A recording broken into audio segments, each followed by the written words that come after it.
Bonjour et bienvenue à tous. Merci encore de nous rejoindre au moment où nous lançons la 3e édition de l'Observatoire mondial sur les finances et les investissements des collectivités territoriales. Nous avons un programme passionnant devant nous avec des intervenants extrêmement passionnants. Et sans plus attendre, je voudrais demander à M. Yoshiki Takeuchi, secrétaire général adjoint de l'OCDE, de me rejoindre à la tribune. Je demande également à Mme Emilia Saïs, secrétaire générale de la CGLU, de venir prononcer quelques remarques liminaires. Je parle de cités et gouvernements locaux unis. Monsieur le secrétaire général adjoint, la parole est à vous.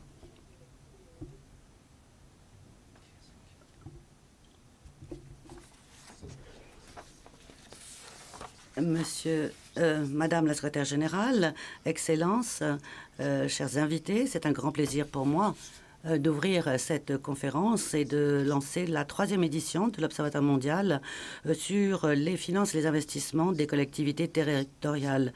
Le monde doit faire face à des crises qui s'enchaînent. Les perspectives économiques se détériorent et nous devons nous rappeler que ces défis mondiaux et ces tendances ont des impacts locaux. Elles demandent également des solutions locales. Les régions et les municipalités sont souvent en première ligne de la réponse aux crises. Pendant la pandémie, les collectivités territoriales ont été en première ligne de la lutte, de la gestion de la crise, puisqu'elles étaient responsables d'aspects tout à fait critiques du confinement, des mesures de confinement, de la protection sociale, des services sociaux, santé, du développement économique et des investissements publics. Aujourd'hui, elles sont confrontées à de nouveaux défis qui sont liés à la crise énergétique, à l'inflation, à des guerres et conflits dans différentes parties du monde, y compris l'invasion par la Russie de l'Ukraine. Les collectivités territoriales ont continué de fournir des services essentiels aux réfugiés dans le domaine du logement, de la santé et de la protection sociale, de même qu'elles ont continué d'appuyer, de soutenir les citoyens affectés de façon indirecte par le conflit à travers la crise du du coût de la vie. Les collectivités territoriales jouent un rôle important également face à des crises à plus long terme telles que le changement climatique et le numérique. Elles représentent en moyenne 69% du total des investissements publics dans le domaine du climatique qui sont opérés dans les pays de l'OCDE, et elles peuvent contribuer à connecter des communautés qui sinon resteraient en arrière, en dehors de la transition numérique. Mais pour jouer leur rôle pleinement, les collectivités locales ont besoin d'un espace, d'une marge de manœuvre budgétaire et des cadres nécessaires pour appuyer leurs investissements et leurs efforts en faveur de leur communauté.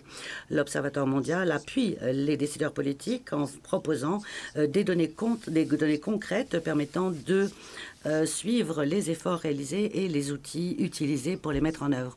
Et l'Observatoire est le fruit d'un effort collectif piloté par le Centre pour l'entrepreneuriat de l'OCDE et l'organisation Cités et gouvernements locaux unis. Je suis très fière de dire que cet observatoire, en fait, représente la plus importante base de données internationale sur la structure et les finances des collectivités territoriales, avec des douzaines d'indicateurs sur les dépenses infranationales, les investissements, les recettes, les dettes, à la date de 2020, et cela pour plus de 135 pays. Nous savons aujourd'hui qu'à travers le monde, les collectivités territoriales représentent plus de 20% des dépenses publiques, 40% des investissements publics. Alors, outre les données budgétaires et fiscales, l'Observatoire mondial est une source incroyable d'informations de qualité avec des profils pays, 135 pays, des informations uniques sur l'organisation territoriale, la décentralisation, les réformes territoriales, les missions des collectivités territoriales, les réformes fiscales et les règles budgétaires. Et aujourd'hui, la conférence de lancement est une excellente occasion de discuter des dernières tendances et des conclusions principales de la 3e édition de l'Observatoire. C'est l'occasion également de réfléchir aux moyens d'améliorer la résilience financière des collectivités territoriales face aux chocs externes. Nous allons discuter en particulier du rôle des taxes foncières et de l'accès à des financements externes. Ces thèmes ont été une priorité pour la présidence du G20, la présidence indonésienne cette année, et nous sommes très fiers d'avoir pu développer une panoplie d'outils en partenariat avec la Banque de développement asiatique pour soutenir ce travail. C'est la première fois que le travail et le rôle très important des collectivités territoriales a été reconnu à ce niveau. Et pour conclure, je voudrais remercier très chaleureusement le cofondateur de cette initiative, la CGLU, qui est notre partenaire et que nous remercions pour le soutien apporté à cette troisième édition de l'Observatoire.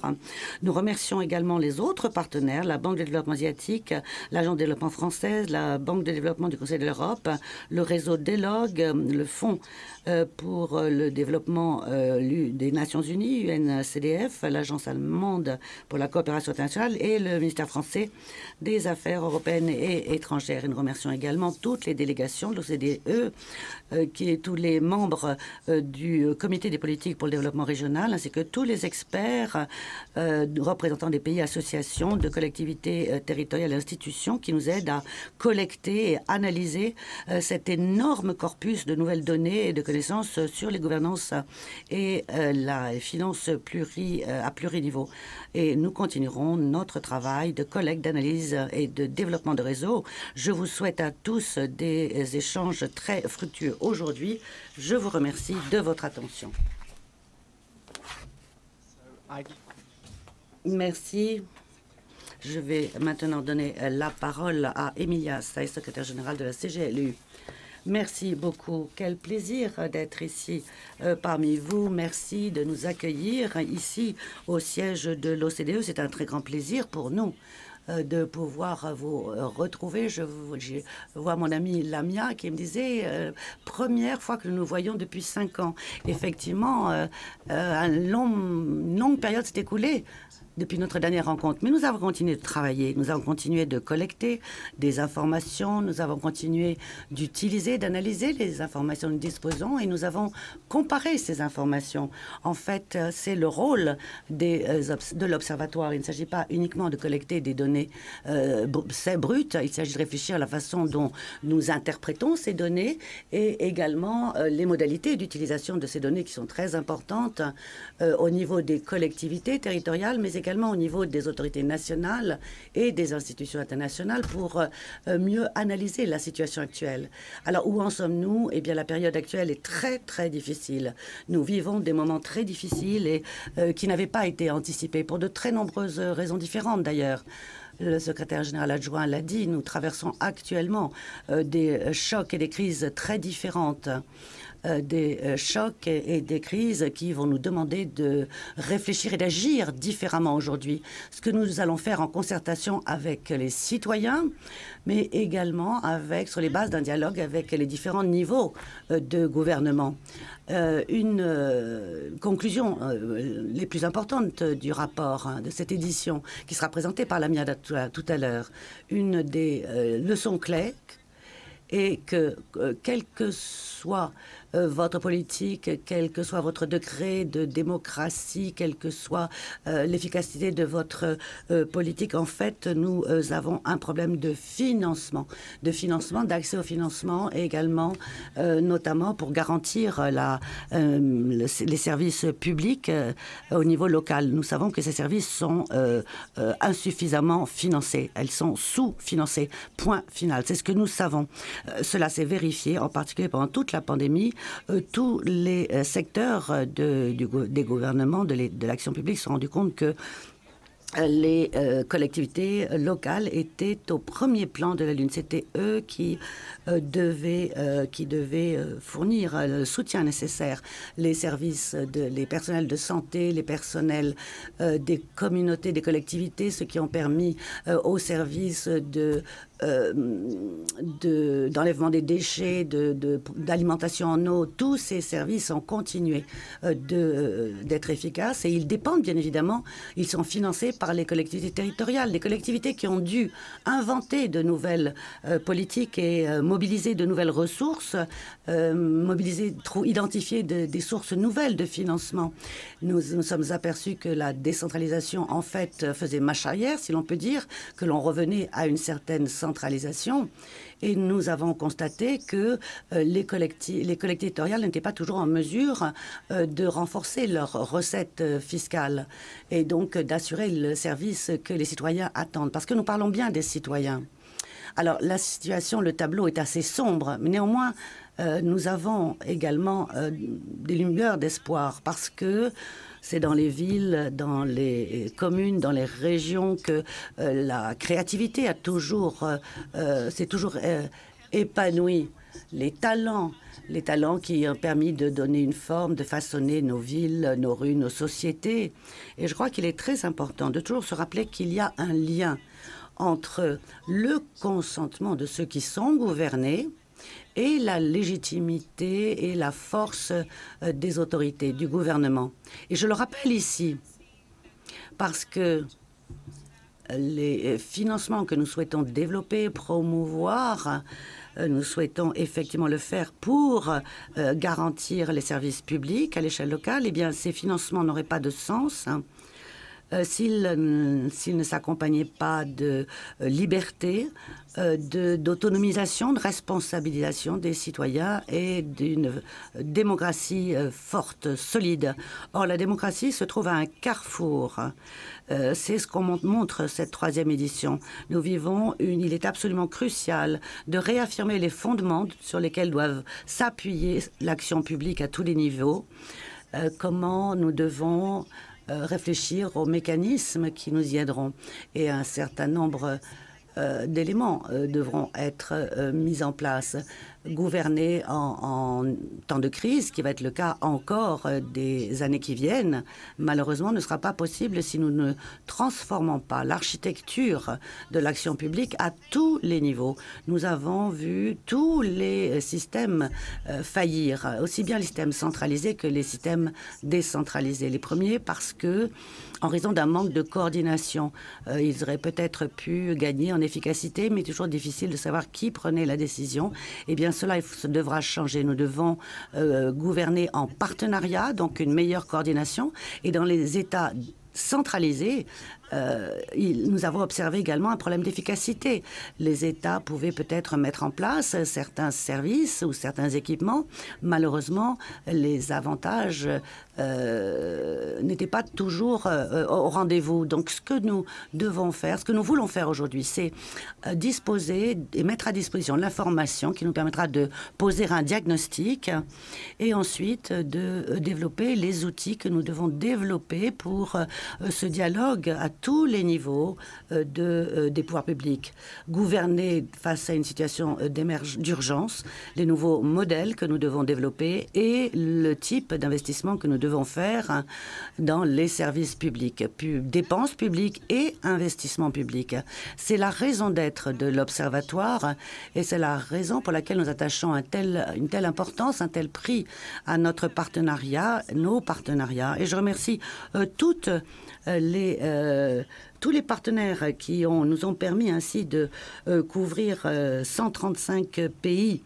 Et il y a des pays, malheureusement, et des régions encore, où il est difficile de trouver les données à certains niveaux. Donc, je remercie tous les partenaires qui ne ménagent pas leurs efforts pour enrichir cette base de données. Et j'attends avec impatience nos échanges sur à la fois nos conclusions, mais également nos attentes et nos espoirs. Je vous remercie de votre attention. Merci beaucoup à tous les deux.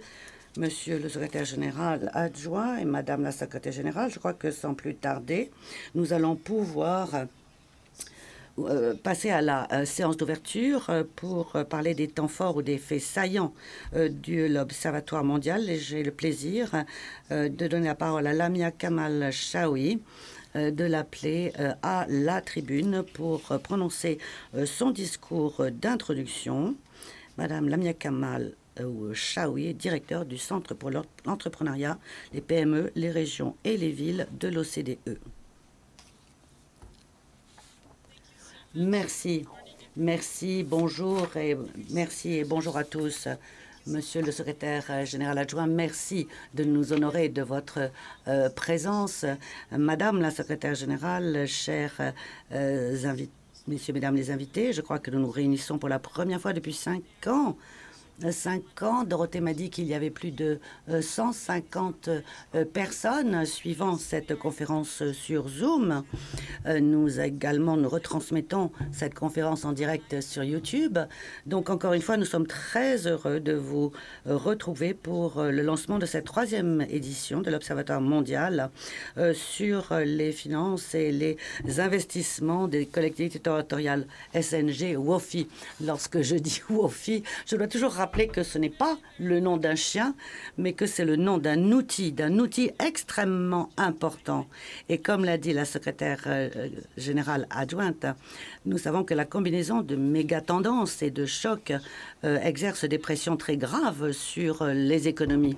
Les collectivités territoriales se sont trouvées en première ligne et malheureusement, la situation continue de s'aggraver pour certaines collectivités avec des taux de chômage qui augmentent, les taux également, le coût des emprunts augmentant, donc des tensions sur des budgets qui étaient déjà sous contrainte du fait de la pandémie, ce qui a compliqué la tâche de ces collectivités pour mettre en place des services tout à fait critiques, les services qui sont fondamentaux pour la transition verte, la transition numérique et également pour prévenir les crises à venir, sachant que nous vivons en fait en état de crise permanente. Donc il est absolument indispensable de comprendre mieux le cadre budgétaire et l'espace, la marge de manœuvre budgétaire dont disposent les collectivités territoriales.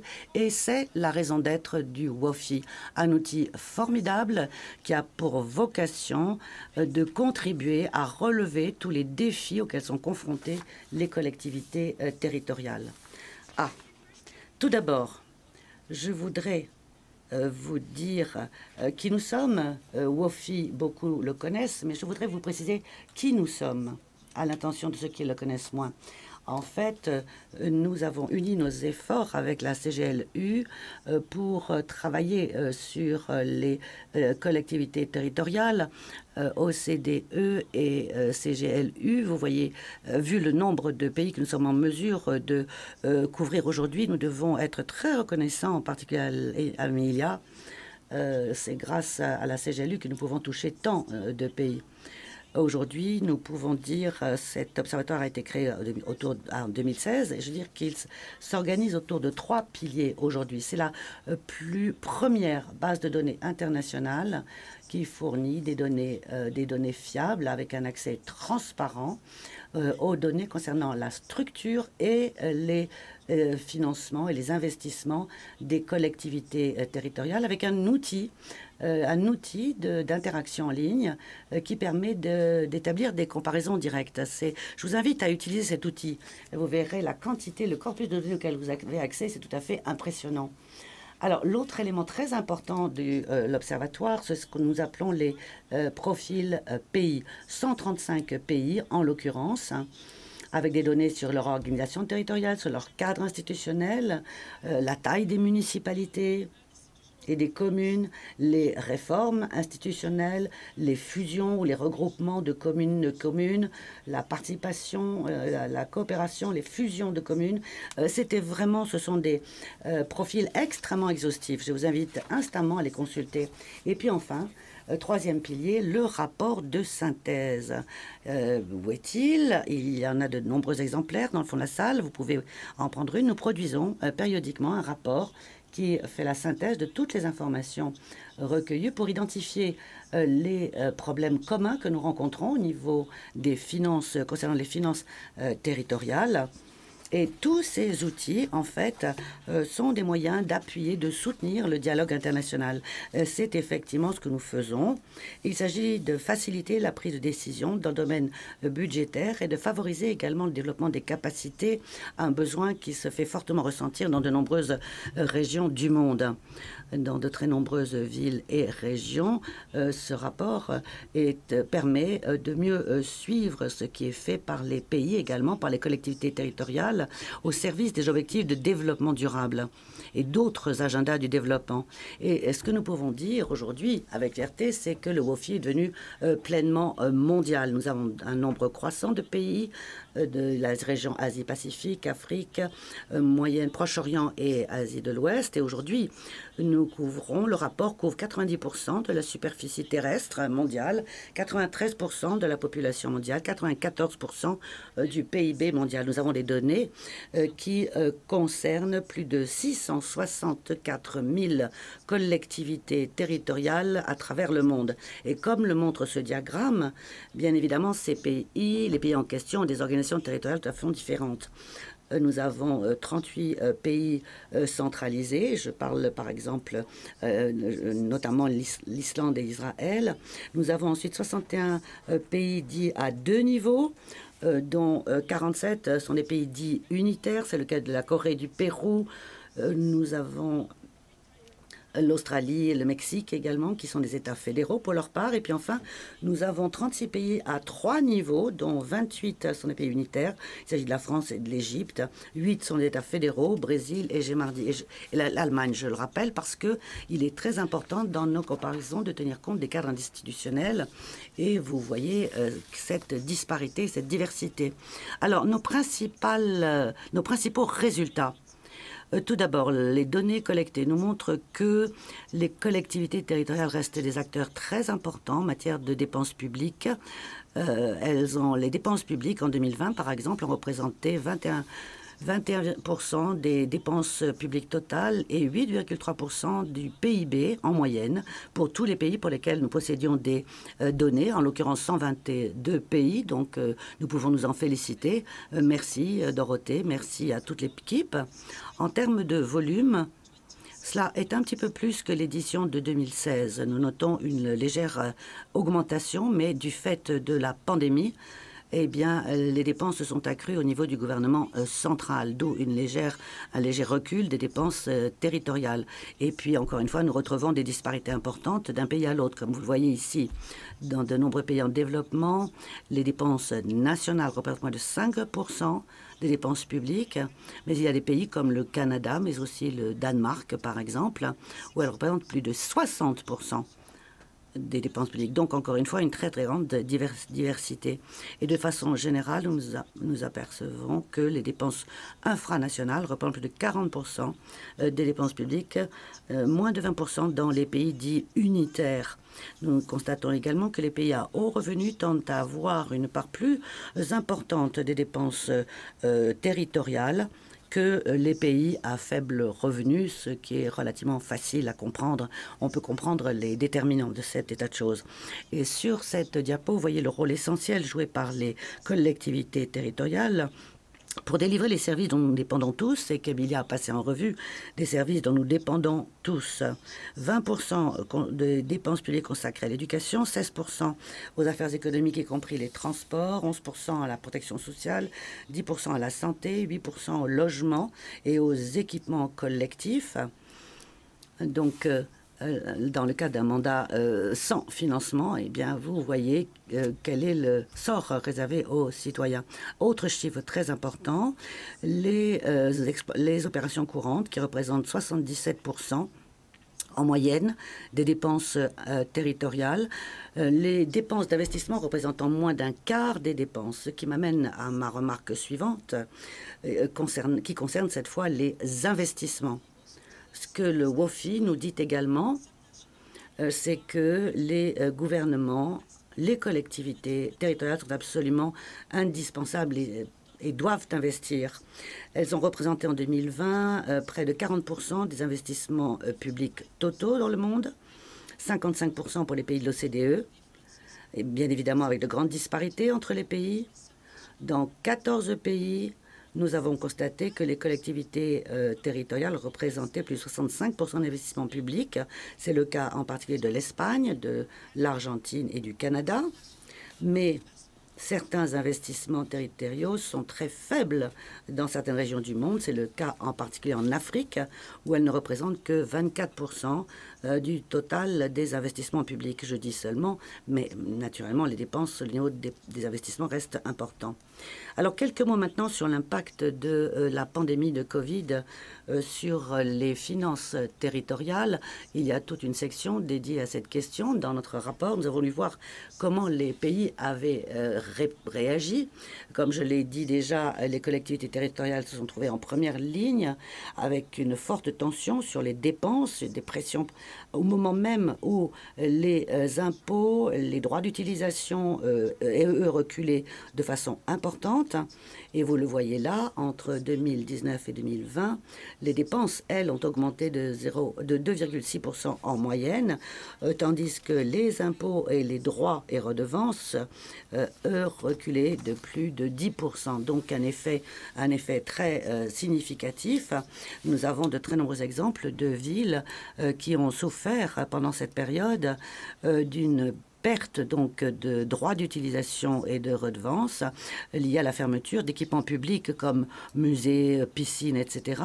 et d'une demande, de recul de la demande pour les services publics, transport, repas scolaires, parking, jardins d'enfants ou crèches. Et puis, dans le même temps, nous avons vu les pouvoirs publics à un niveau supérieur avoir recours à des subventions, à des aides publiques d'urgence. En fait, les aides publiques et les subventions se sont élevées à 10% en termes réels, en moyenne pour certains pays, pour maintenir les collectivités territoriales à flot. Alors, ces mesures étaient importantes, étaient nécessaires, mais à terme, elles constituent un risque. Et donc, il est absolument nécessaire de renforcer la résilience des collectivités. Nous savons que les recettes fiscales sont en recul pour de nombreuses collectivités territoriales. Il y a la question également de l'incertitude autour des droits des impôts fonciers, alors que nous voyons la pression le nouveau phénomène du télétravail modifie, transforme la situation foncière. Donc, nous voyons qu'il faut envisager une diversification des recettes au-delà des aides publiques. Comment élargir les recettes fiscales qui ne représentent qu'une faible proportion du budget des villes aujourd'hui. Et nous avons d'ailleurs tout un chapitre qui est consacré à la question de l'impôt foncier qui mérite une plus grande attention et qui a été peu exploité jusqu'à maintenant. Ces nouvelles recettes permettront non seulement de renforcer la résilience des collectivités territoriales, mais également, nous savons que les investissements sont importants. Les investissements territoriaux représentent une fraction non négligeable du total des investissements publics, mais il reste néanmoins un déficit à combler. C'est quelque chose dont nous parlons depuis très longtemps. Depuis très longtemps, nous disons nous réfléchissons aux moyens de s'appuyer sur le secteur privé à travers des partenariats.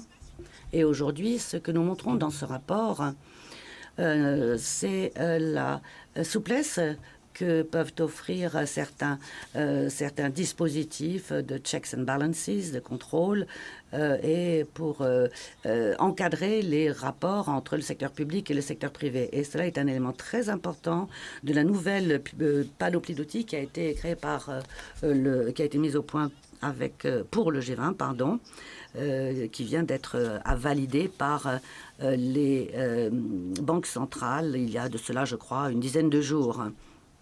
Donc, dans ce rapport, vous allez trouver bien d'autres éléments encore. J'insiste sur la couverture des dimensions territoriales des plans de redressement, un chapitre spécial dédié aux 31 pays les moins développés. C'est quelque chose que nous avons pu faire avec l'aide de notre partenaire UNDCF et en particulier David Jackson, que nous remercions. Et puis nous avons également porté notre attention sur des sur des partenariats publics-privés, sur de nouvelles pratiques en matière de budgétisation verte, ainsi que sur l'impôt foncier. Nos remerciements vont à la GIZ allemande. Donc encore une fois, je remercie tous nos partenaires, l'Agence française de développement, la Banque de développement asiatique, la Banque de développement du Conseil de l'Europe, le ministère de la coopération allemande, le ministère français des Affaires étrangères, l'UNCDF et le réseau DELOG. Et je vous invite tous à suivre cette vidéo qui va vous montrer comment nous pouvons aujourd'hui utiliser le WOFI. Je vous remercie de votre attention.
Thank you very much. Merci beaucoup, Madame la Directrice, de votre présentation très intéressante et merci d'avoir présenté la vidéo. Je crois que vous serez nombreux à vous pencher sur les ressources du WFOI. Maintenant, on passe à la première table ronde de la journée. Nous aurons la possibilité de réfléchir aux résultats clés de cette troisième édition. Alors, nous avons Émilie Saïs, secrétaire générale du CGLU. Vous avez la parole. Bon, mon travail est facilité parce que j'ai des intervenants de qualité. Alors, je vais commencer par vous appeler et je vais vous inviter à vous asseoir ici. Nous avons Carlo Monticelli, gouverneur du Conseil de la Banque de développement du Conseil de l'Europe. Bonjour Carlo. Ensuite, Francisco Safié Gatica, ambassadeur du Chili, représentant permanent auprès de l'OCDE. Marie-Hélène Loison, directrice générale adjointe de l'Agence française de développement. Asma Rialou, maire de Rabat au Maroc. Et il fait partie de la présidence du CGLU, récemment élu maire. Félicitations. Et David Jackson, directeur des finances locales pour la transformation au Fonds d'équipement des Nations Unies. Partenaire très important pour nous.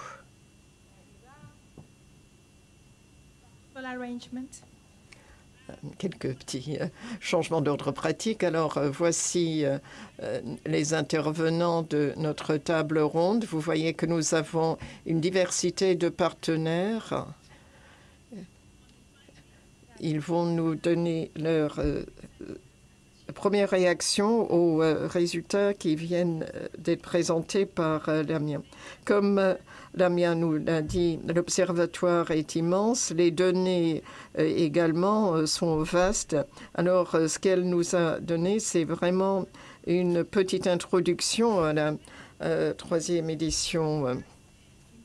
Alors, c'est une série de questions. Nous allons avoir une première tournée où nous allons mettre l'accent sur la façon de voir les résultats et le travail fait autour de notre observatoire comme appui au travail de votre organisation. Autrement dit, quel est le sens de ce travail pour vous? Et je voudrais commencer par vous, Monsieur le gouverneur Monticelli. Quelle est l'importance de l'Observatoire pour le travail à la Banque de développement du Conseil de l'Europe? Merci de m'inviter ici. Il est formidable d'avoir la possibilité de discuter de ce rapport. Et merci d'avoir lancé la prononciation du forum WFOI. Nous acceptons donc l'utilisation de ce sigle. Alors, la Banque de développement du Conseil de l'Europe soutient le WFOI depuis sa création. Pourquoi? Pour plusieurs raisons. D'abord, parce que l'Observatoire constitue un bien public, parce qu'il met à la disposition du public un instrument qui peut être utilisé par une diversité d'utilisateurs pour un travail de benchmarking et pour renforcer l'efficacité de notre travail. Et deuxième raison, l'Observatoire est très utile pour le travail de la Banque de développement du Conseil de l'Europe. Mais pourquoi? Bon, la réponse est plutôt simple. Nous sommes la seule banque de développement multilatérale qui ait le mandat unique de soutenir les investissements sociaux. Alors, les investissements sociaux se font par le biais des collectivités locales. On peut dire que la logique de base est très simple. Je pourrais en dire un peu plus. D'abord, si on considère l'échelle quantitative, au cours de la dernière décennie, la Banque de développement du Conseil de l'Europe a fourni des ressources d'environ 13 milliards à des collectivités locales, 8 milliards de manière directe, 5 milliards par le biais d'intermédiaires. Et comme nous avons vu dans le passé, les ressources sont rares et notre contribution est plutôt importante. Mais la deuxième raison est d'ordre qualitatif. Si on se penche sur la ventilation des secteurs où vous avez les dépenses des collectivités locales, et nous avons vu le camembert, on voit que plus de 80% de ces dépenses sont au cœur du mandat des investissements sociaux de la Banque de développement du Conseil de l'Europe. Alors, vous avez une correspondance presque parfaite là.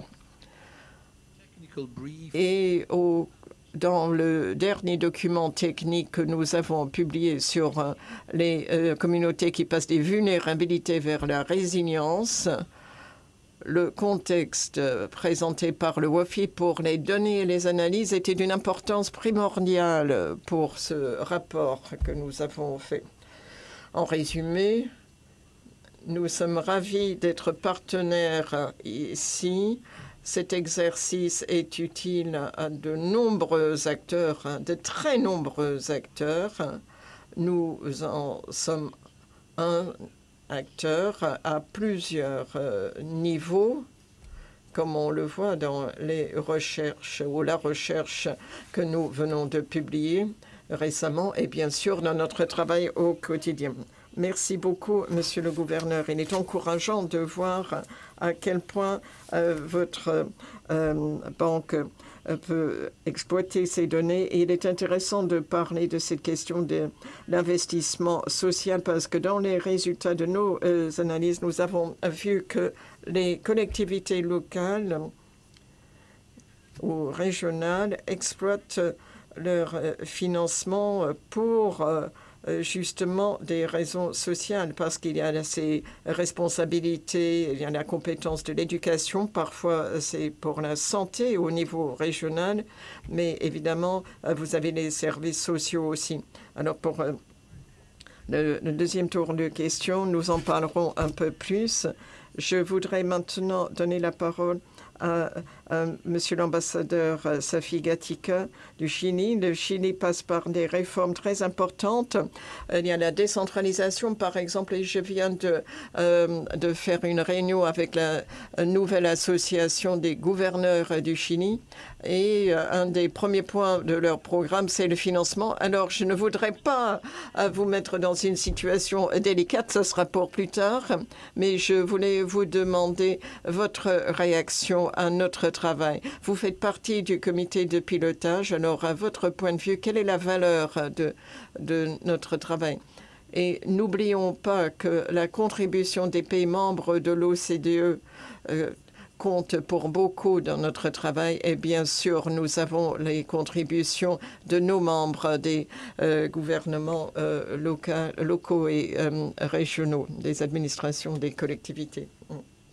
Je voudrais d'abord remercier Lamia et son équipe de l'invitation et je tiens à féliciter toutes les institutions liées au WOFI. Comme nous avons vu dans la présentation, il est impressionnant de voir la quantité de données et tout le travail que vous avez fait. Alors, merci à vous tous de votre travail très utile. Et comme Carlo vient de le dire, il s'agit vraiment d'un bien public qui aide les collectivités territoriales dans tous nos pays respectifs. À mon avis, il y a deux aspects dont il faut tenir compte dans le contexte du Chili en ce qui concerne le WOFI. Bon, le premier, et c'est évident, ce sont les preuves et les conséquences que nous verrons pour l'évaluation des actions publiques et des politiques que nous essayons de mettre en place. Et la deuxième raison, c'est l'approche comparative.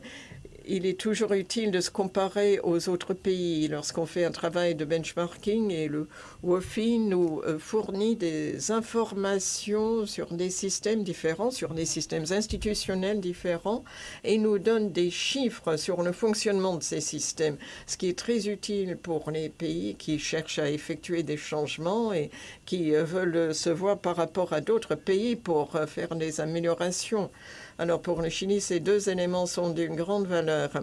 Comme Emilia vient de le dire, nous efforçons de faire des changements en faveur de la décentralisation, et cela depuis un certain nombre d'années. Et les informations fournies nous sont d'une importance primordiale dans ces efforts.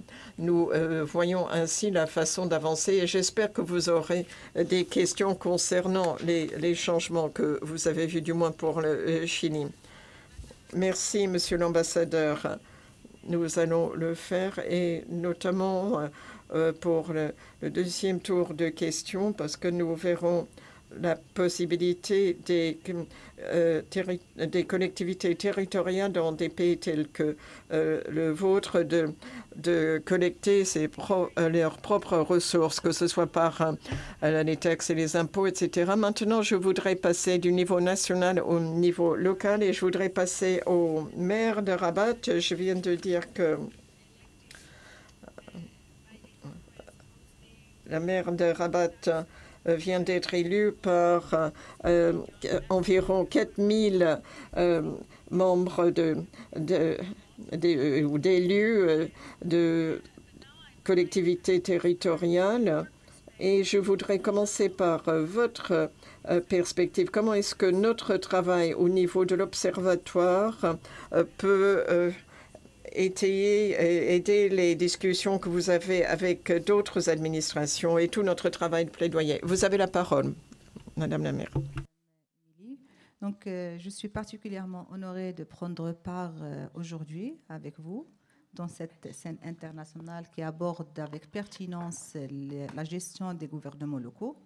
Je tiens à remercier le CDE et ses élus de m'avoir associé à cette dynamique. Et donc, l'Observatoire favorise plusieurs éléments. Déjà, c'est une base de données assez importante. Il permet la création d'un système de contrôle urbain et renforce par là les capacités des différents acteurs locaux. Il se tient, bien entendu, un dialogue multi-acteurs, tout en permettant l'appui de la participation des citoyens aux affaires locales. Et ça, c'est très important. Donc, la collecte de données fiables quantitatives, plus l'information qualitative permettant la bonne gestion des gouvernements locaux. Donc, l'Observatoire, il permet de bénéficier des retours, d'échanges entre les différentes collectivités territoriales, et ceci de leur réussite, aussi de leur échec, ce qui va permettre à nous, les présidents des communes, de faire du benchmark et d'éviter le pire et d'essayer d'améliorer notre participation.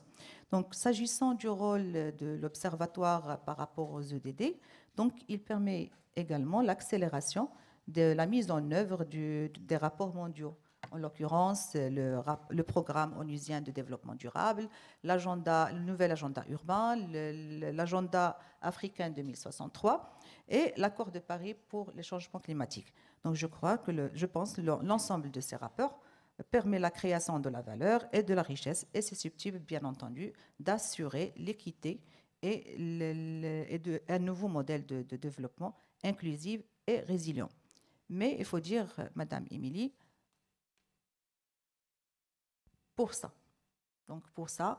c'est-à-dire il faut vraiment la participation de tous les acteurs. C'est-à-dire il faut faciliter la tâche. C'est vrai, le rapport, il rapporte des informations, mais il reste encore d'autres informations à rapporter, et ce sont des informations plus détaillées. Il y a des contradictions, pas dans le rapport, mais dans la gestion de notre quotidien. Il y a de la contradiction quand on veut présenter notre budget, par exemple. Il faut équilibrer le budget. C'est-à-dire, si on n'équilibre pas le budget, automatiquement, le trésorier il va le rejeter. Donc, on est obligé de déposer les dépenses et les recettes et d'avoir un équilibre. Si on dépasse, si ce budget n'est pas équilibré, donc automatiquement, ça ne va pas se passer, alors que en réalité, on a d'autres charges qu'on n'a pas programmées. Est-ce que vous comprenez ce que je veux dire? Oui, oui. Donc ça, c'est une contrainte que nous, les présidents des communes, on est censé gérer cette technicité. Et ça, c'est vraiment, il faut prévoir d'autres solutions. Merci beaucoup. Well, thank you very much, Mayor Amy. Merci, Madame la maire. Alors, on voit que Madame la maire est économiste de profession, journaliste aussi, et maintenant élue politique. Alors, elle est au carrefour de ce travail au niveau pratique et comment transformer le modèle. Oui, nous avons essayé d'éliminer les contradictions dans le rapport, mais lorsque vous consultez les informations dans le contexte national, vous trouvez beaucoup d'informations et beaucoup d'informations qui manquent aussi. On constate des lacunes et des contradictions dans les données dont nous disposons. C'est vrai. Et on peut l'expliquer, du moins en partie, aux différentes façons d'interpréter ces données et d'envisager les outils dont nous avons besoin. Alors, voilà des idées pour alimenter le deuxième tour. Maintenant, je voudrais donner la parole à Marie-Hélène Loison, qui est directrice générale adjointe de l'Agence française de développement. Vous êtes notre partenaire, j'allais dire notre partenaire de crime, mais non, il n'y a pas de crime ici. Non, vous êtes notre partenaire dès la création de l'Observatoire. Et je voudrais voir le point de vue de l'AFD. Évidemment, on vous connaît au niveau local, au niveau infranational et vous êtes là pour la coopération dans de nombreux pays et souvent c'est la décentralisation qui apporte beaucoup pour l'évolution de beaucoup de modèles nationaux à travers le monde. Alors, je comprends un peu ce que vous avez fait, mais est-ce que vous pourriez nous expliquer ce qui vous a motivé en 2016 et est-ce que vous voyez des différences entre 2016 et ce que l'on fait maintenant? Quelle est la pertinence pour vous aujourd'hui? Sont bâtis sur des valeurs communes. Alors, notre mariage avec l'Observatoire, en fait, il est parti de quelques convictions communes très fortes que nous partageons effectivement. Tout d'abord, et on l'a bien vu effectivement dans les présentations initiales, la conviction que les collectivités locales constituent un échelon de proximité incontournable qui est le plus à même en fait de bien comprendre la diversité des besoins des populations en matière d'infrastructures et de services. La deuxième conviction, partant du fait qu'évidemment notre objectif central à l'AFD, c'est d'aider à atteindre les objectifs de développement durable. Et là encore, les collectivités locales nous semblent les mieux placées pour concrétiser un certain nombre d'engagements nationaux et internationaux en faveur des ODD, donc soit en déclinant des stratégies nationales à l'échelon local, soit en contribuant aux objectifs climatiques par des actions de terrain innovantes. Et parce qu'on a ces convictions, effectivement, en plus des financements sur lesquels je reviendrai, on a aussi beaucoup contribué ces dernières années au plaidoyer en faveur des collectivités locales et notamment lors des grandes conférences internationales, donc Addis Abeba, la COP21 en 2015, Habitat 3, qui ont vraiment consacré le rôle majeur en matière de développement et de lutte contre le changement climatique des collectivités, aux côtés bien sûr des États et des acteurs non gouvernementaux. On a continué à le faire également très récemment, puisque la semaine dernière encore, lors du sommet Finance in Common à Abidjan, nous avons soutenu l'initiative Finance Your Cities, conférence organisée donc par le FMDV dans le cadre d'une coalition thématique de finances en commun, villes et régions résilientes. Et l'objectif, à travers cette conférence, c'était d'établir une feuille de route pour accélérer le financement et l'action climat au niveau local et régional. Voilà. Alors évidemment, comme je le disais, l'AFD, son cœur de métier, j'allais dire, c'est de faire du financement. Et donc tout ceci se traduit tous les ans par environ 3 milliards d'euros de financement direct ou indirect aux collectivités locales, c'est-à-dire à peu près un quart de nos nouveaux engagements annuels.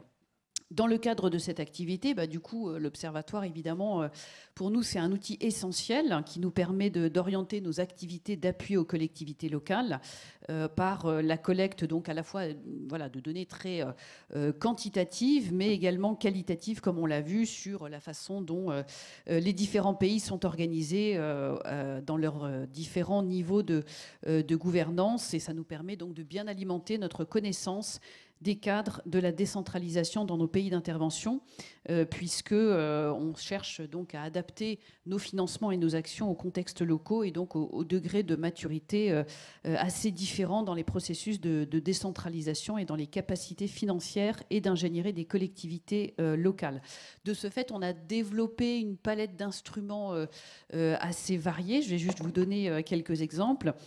Premièrement, on agit à travers des financements, ce qu'on appelle des financements budgétaires de politique publique, donc pour agir de façon assez structurelle en appui au processus de décentralisation et notamment donc pour renforcer les moyens financiers des collectivités locales. On l'a entendu lors des différentes interventions, c'est un besoin très important, donc en augmentant les transferts de l'État, en augmentant les recettes fiscales ou les recettes tarifaires, mais également les ressources humaines des collectivités locales. Et on fait ceci en général avec d'autres bailleurs pour bien coordonner en fait nos actions et pour donner encore plus de poids, je dirais, à ces financements, par exemple au Sénégal, en Éthiopie ou en Jordanie. On agit également à travers le financement de programmes nationaux d'investissement prioritaires dans des villes intermédiaires, le plus souvent aussi avec des programmes d'assistance technique pour améliorer les capacités de gestion des villes et leurs capacités en matière de maîtrise d'ouvrage, par exemple au Cameroun, à Madagascar ou en Jordanie. Également, et c'est important, en prêtant directement aux collectivités locales ou même parfois à leurs opérateurs pour des projets ou des programmes d'investissement ou parfois également par des prêts de politique publique en fonction un peu des capacités là aussi en matière de maîtrise d'ouvrage et de solidité financière. Et ça, c'est un point important puisqu'en fait, pendant longtemps, on a été un des seuls bailleurs de fonds à financer directement les collectivités locales et les opérateurs sans garantie de l'État. Et donc sur 15 ans, c'est à peu près 3 milliards d'euros que nous avons prêtés directement à des collectivités locales dans une dizaine de pays. Par exemple, nous finançons directement les municipalités de Barranquilla en Colombie, d'Izmir en Turquie. On a également par le passé prêté à Dakar, à Ouagadougou ou à Guayaquil en Équateur. Et puis enfin, et c'est important, on fait également des lignes de crédit en faveur d'institutions financières publiques qui sont spécialisées dans le financement des collectivités locales. Ça aussi, c'est important et j'y reviendrai parce que ça permet de bâtir une capacité locale de financement pour notamment pouvoir financer des villes de taille plus faible. Par exemple, on travaille sur ces lignes de crédit avec la DBSA en Afrique du Sud, la CPSCL en Tunisie ou encore le FEC au Maroc. Thank you very much. Merci beaucoup, merci de votre contribution. Et j'ai l'impression que vous avez déjà donné les réponses aux questions pour le deuxième tour, pour l'impact sur votre portefeuille, parce que toutes ces données, toutes ces analyses, tous ces résultats clés vont avoir un impact sur les sur les portefeuilles. Je voudrais que le public réfléchisse aux questions et je vais prendre 2 questions qui pourraient avoir des réponses pour le deuxième tour. Pas de commentaires, mais uniquement des questions. Une fois que nous aurons entendu David Jackson, directeur des finances locales pour la transformation du FENU. Alors, la même question pour vous, David Jackson.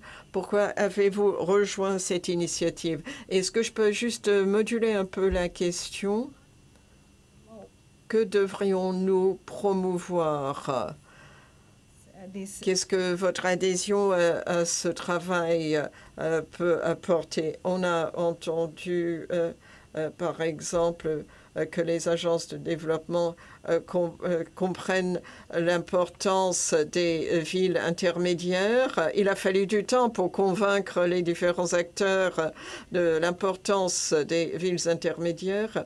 Mais il faut encore des efforts, mais je voudrais rappeler aux représentants des métropoles ici que certains des résultats clés de cette édition nous montrent qu'il faut réfléchir à de nouveaux instruments, de nouveaux modèles de gouvernance, et la métropolisation deviendra un sujet important pour les années à venir. Alors, on voit des questions telles que la résilience, et je vois que notre secrétaire général de CGLU va en parler aujourd'hui. Alors là, il y a des domaines importants de la résilience. Il ne s'agit pas uniquement de parler de finances vertes ou de services sociaux, mais on voit vraiment une évolution des priorités.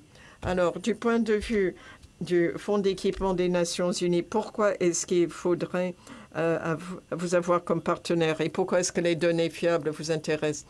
Merci, Emilia. Je crois que notre point de vue et ce qu'il faut promouvoir, nous sommes persuadés que le financement des collectivités locales, c'est le financement du développement. Et pour les pays en développement, mais pour tous les pays, il faudrait voir ce financement comme vecteur pour les questions de développement à l'échelle nationale. Ce n'est pas uniquement une niche pour les spécialistes du financement du développement. C'est un vecteur, un des vecteurs principaux pour le financement du développement.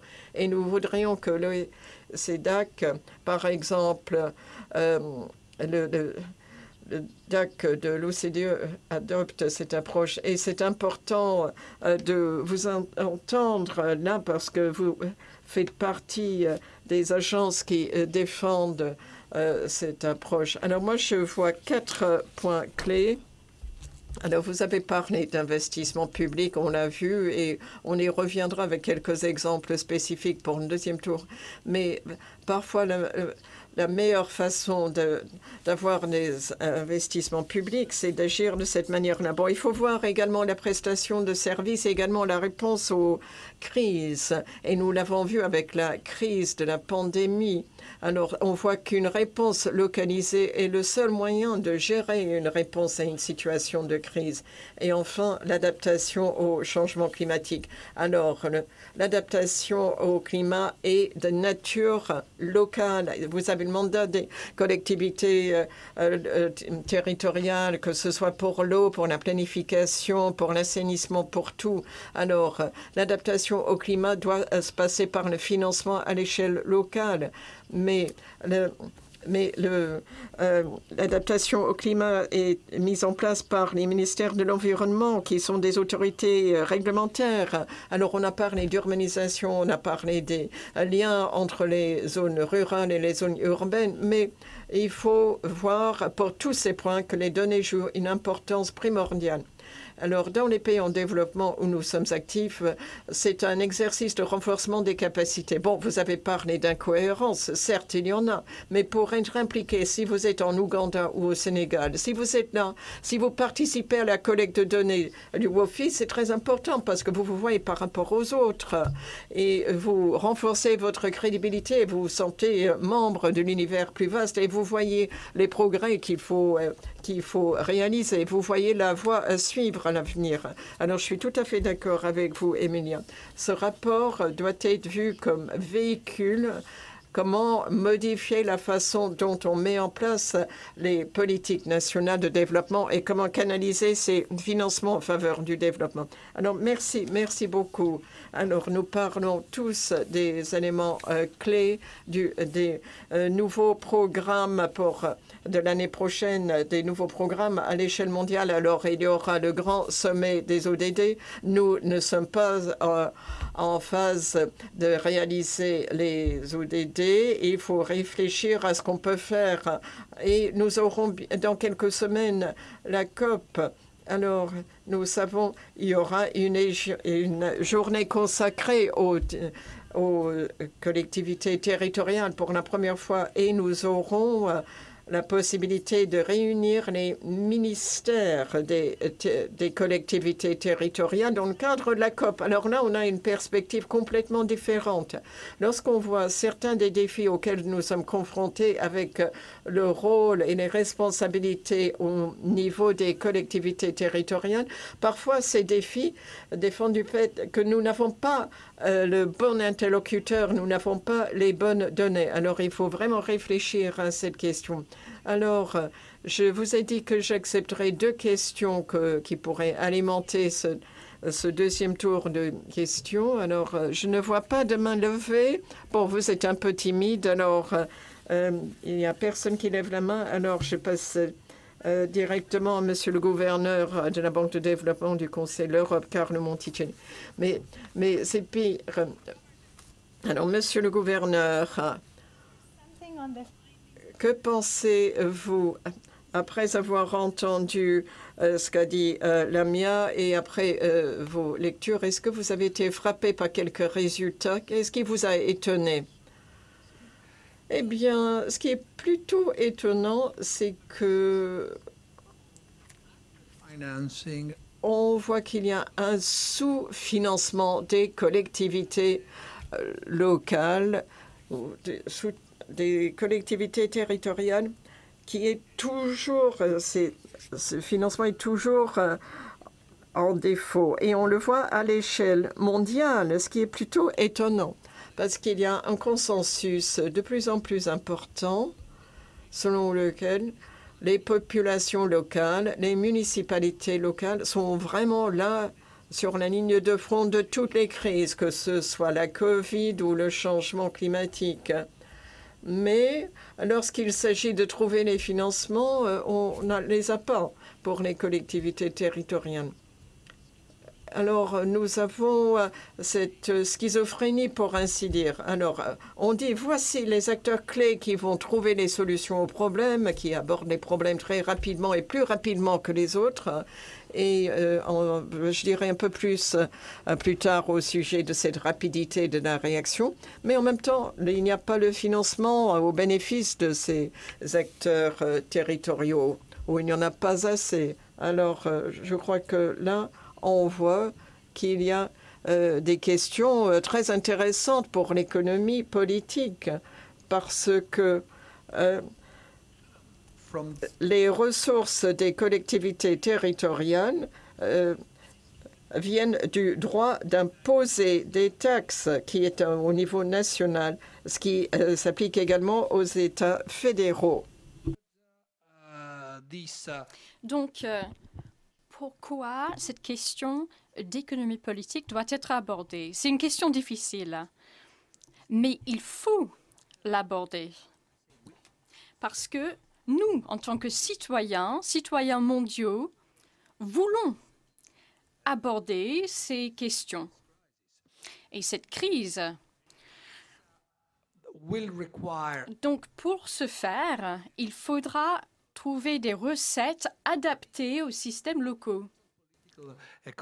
Mais cette question d'économie politique doit être abordée tôt ou tard. Et une raison pour cela est la suivante. Pendant une crise, les ressources doivent être mobilisées rapidement. C'est l'expérience que nous avons eue à la Banque de développement du Conseil de l'Europe lors, par exemple, de la crise de la Covid-19. Nous souhaitions avoir un impact et de l'avoir rapidement. Nous sommes une petite organisation et grâce à cela, nous pouvons être agiles et agir rapidement. Lors de la pandémie, nous avons fait face à un choc inattendu. Donc, nous souhaitions, comme j'ai dit, avoir un impact rapide. Et nous avons pu agir plus rapidement que des organisations plus grandes. Mais en fait, nous avons compris qu'il fallait travailler avec les collectivités locales, soit directement, soit d'une façon moins directe, c'est-à-dire en nous assurant que les ressources fournies au niveau national soient utilisés rapidement au niveau local. As a bank, but Donc, en tant que banque. Mais c'était la même chose pour nous en tant qu'institution internationale. Nous avons pu fournir des motivations et des modèles pour qu'il y ait une meilleure relation entre le gouvernement central et les collectivités territoriales pour ce qui est des ressources. Donc, je vais conclure en disant issues that were discussed qu'en revenant à ce qui a été dit au Azerbaïdjan lors du sommet, I mean, the Council of Europe Development Bank is just on social investment. We could nous avons pu social investment. profiter de la coalition sur l'investissement social pour discuter justement de ces questions, parce que les ressources ne suffisent pas. WOFI Et le WOFI, grâce à sa base de données, potentially evolve peut potentiellement s'évoluer pour devenir une plateforme d'analyse et pour le benchmarking. Et je pense que c'est très important. Cela peut vraiment changer la situation. Merci beaucoup. Ce sont de très belles idées que vous avez exprimées. Certes, je ne suis pas tout à fait objective, mais je suis d'accord avec vous. Je dois avouer que quand j'ai lu les conclusions de cette 3e édition, je m'attendais à une augmentation beaucoup plus importante des dépenses infranationales. Parce que nous avons beaucoup travaillé pour développer de nouvelles politiques et on a eu des situations très spécifiques. Pourtant, ces ressources ont été diminuées et ensuite, il y a des plans de reprise où il est très difficile parce qu'il y a une guerre pour avoir les ressources. Il y a plusieurs participants à cette guerre. Donc, nous avons bien compris que la souplesse des collectivités territoriales est importante, mais il est difficile de mettre en place des changements structuraux. Et je pense que vous avez justement décrit de possibles changements structuraux. Je ne vois pas de main levée. Donc, je vais revenir de nouveau au maire de Rabat. Et j'ai une question pour vous, monsieur le maire.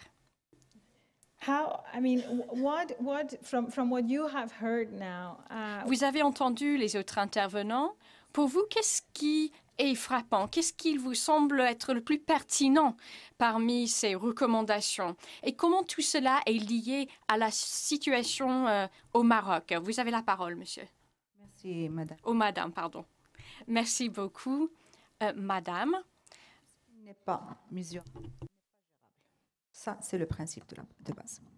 Donc, l'ensemble des données que présente l'Observatoire nous pousse à penser aujourd'hui, nous, les politiciens, qu'on considère la gestion actuelle des collectivités territoriales comme une gestion purement administrative. Donc, aujourd'hui, on a besoin réellement d'une indépendance financière, une indépendance gestionnaire.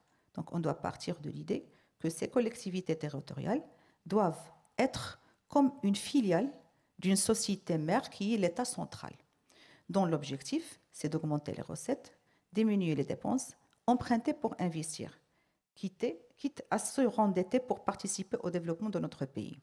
Donc, quand on analyse le rapport de l'Observatoire, donc les mots-clés, c'est dépenses, recettes, investissement, endettement. Donc, comment on peut transformer une collectivité territoriale en une entreprise qui réalise des bénéfices? Ce que je dois signaler ici, qu'aujourd'hui, on travaille tout le temps juste pour couvrir nos charges obligatoires. C'est-à-dire, pour parler de l'investissement, il faut réaliser un excédent ou bien surendetter. Si je reviens à la dette, c'est-à-dire emprunter pour investir, là, on a le FEC.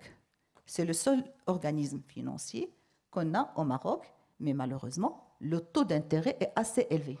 Donc déjà là, depuis notre élection, on a essayé de faire changer les choses.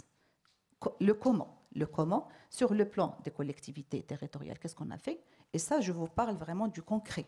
C'est-à-dire ce qu'on a réalisé, ça fait presque un an, et le comment sur le plan national, c'est-à-dire l'accompagnement de l'État. Donc déjà, à la base, on n'avait pas, autant que collectivité territoriale, on n'avait pas le droit d'accéder aux emprunts privés. Donc, on a mis de la pression que laissez-nous négocier notre propre pourcentage d'intérêt. Et ça a réussi. Donc aujourd'hui, il y a eu la circulaire du chef du gouvernement qui permet aux collectivités territoriales de chercher des emprunts privés avec un taux d'intérêt moins élevé que 7%. Le fait que, personnellement, je viens d'être élue, mes prédécesseurs, ils ont pris beaucoup de dettes et je suis censée payer cette année, comme première tranche, 46 millions de dirhams. C'est beaucoup par rapport à mon budget. Donc, quand j'analyse le budget de la commune, 49% de budget, elle est dédiée à la masse salariale. Et ça, c'est un autre problème. D'ailleurs, pour ceux qui ne me connaissent pas, je fais la une des journaux tous les jours. Parce qu'à chaque fois, j'entame une procédure qui est audacieuse. Je sais qu'il va créer de la zizanie, mais je n'ai rien à voir avec ça. L'essentiel, c'est d'assainir. Donc, revenons au nombre à cette masse salariale qui n'est pas productive, malheureusement. Il faut la réduire. C'est-à-dire, il faut la réduire. Donc, d'abord, au niveau des collectivités territoriales, il faut élargir l'assiette fiscale, revoir l'arrêté fiscal, les arrêtés fiscaux, parce qu'il y a des années qui n'ont pas été révisés vers la hausse, et chose qui est intolérable. Nous savons parfaitement bien que les seules recettes de la commune, elles proviennent des taxes, des services communaux et une partie de la TVA de l'État. Donc, pour pouvoir améliorer nos recettes, donc, on doit procéder à la révision de l'arrêté fiscal. Et ce qu'on a fait, on a révisé vers la hausse, ça n'a pas plu, mais on n'a pas eu beaucoup de choix et on a élargi l'assiette fiscale. On a créé même des taxes. Donc, je vous donne juste un petit exemple. Aujourd'hui, si l'investisseur vient à Rabat pour investir, il peut construire un gigantesque tour, c'est-à-dire un projet qui demande l'accompagnement de la commune, qui demande le suivi de la commune, et pour à la fin procéder à demander le certificat de conformité, il paye 10 € à la commune, chose qu'on a trouvée intolérable. Donc, on a créé une nouvelle taxe, c'est 15 dirhams par mètre carré, et ça nous a permis d'augmenter nos recettes. Donc, ça, c'est au niveau de la collectivité territoriale. Mais tout ça doit être accompagné, bien entendu, avec un arsenal de mesures par rapport à l'État. Donc, l'État marocain, le Royaume du Maroc, depuis la Constitution 2011, beaucoup de réformes ont été adoptées. Il s'agit de la régionalisation avancée, et c'est ce qui a permis la décentralisation. Il s'agit également de l'adoption en 2018 de la Charte nationale de déconcentration administrative qui va mettre en valeur le capital humain, et la stratégie de développement durable qu'on est engagé par rapport à l'ONU, et les stratégies migratoires, le programme de Maroc Vert, programme de promotion des jeunes et approche genre. Et je dois vous dire que franchement, c'est pour la première fois, et on a constaté ça au niveau des gens, que la section d'Afrique a présenté plus de femmes que la section d'Europe. Chose que je trouve, franchement, ce n'est pas possible. Parce que normalement, vous, les Européens, vous êtes des pays développés, et quand il s'agit des postes et des postes de responsabilité, vous essayez d'écarter les femmes. Heureusement pour nous, en Afrique, on n'a pas ça. Donc, c'est un point vraiment avantageux. Donc, c'est bien. Je suis désolée, je suis un peu franche. Donc, non, il faut être franche, oui. Alors, il y a aussi la transition numérique. Et ça, il faut dire que l'État a fait un effort énorme. Pourquoi? Parce qu'il nous encourage à fournir plus d'informations, à digitaliser nos services, à numériser nos services. Et elle a même dédié une bourse de concurrence et de compétitivité entre les différentes collectivités territoriales, et celui qui a pu acquérir la meilleure note, elle a une enveloppe budgétaire assez considérable. Donc ça, c'est un point très positif. Alors, la dernière réforme qui était très importante pour nous au sein du Royaume et dont on a bénéficié même au niveau de collectivités territoriales, c'est le nouveau modèle de développement. C'est une commission qui a été avant la création de l'élaboration de ce nouveau modèle de développement. On a créé une commission mixte composée de toutes les catégories et de toutes les couches sociales, et ils ont effectué une enquête sur le terrain pour connaître de près les défaillances du système. Donc, grâce à le travail de cette commission. Et là, on a élaboré un nouveau modèle de développement qui est pour nous une feuille de route et qui trace les orientations, le comment et le pourquoi et l'objectif. Merci. Merci pour toute cette information, pour l'essai simple que vous avez donné, mais aussi parce que vous avez touché beaucoup de choses que je pense l'ambassadeur va aussi amener dans la discussion. Taxation, a very big question. Donc, nous avons parlé des impôts et je sais qu'au Chili, il y a des réformes en ce moment dans ce domaine. Donc, j'aimerais savoir ce que vous en pensez. Au Maroc, on a eu de la chance, les Marocains ont pu mettre en place des impôts autonomes au niveau local. Donc, monsieur l'ambassadeur, ces efforts qui ont été déployés